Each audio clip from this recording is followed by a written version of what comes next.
পৃথিবীটা নাকি ছোট হতে হতে স্যাটেলাইটের কেবিলের হাতে ড্রয়িং রুমে রাখা বোকা বাক্সতে বন্দি।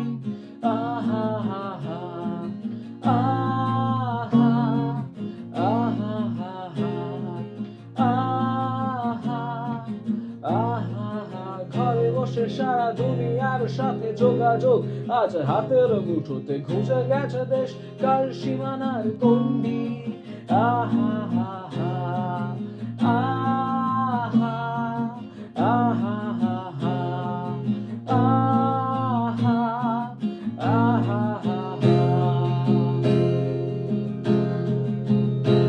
ভেবে দেখেছো কি তারাও যত আলোক বর্ষ দূরে, তারও দূরে তুমি আর আমি যাই ক্রমে সরে সরে। ভেবে দেখেছো কি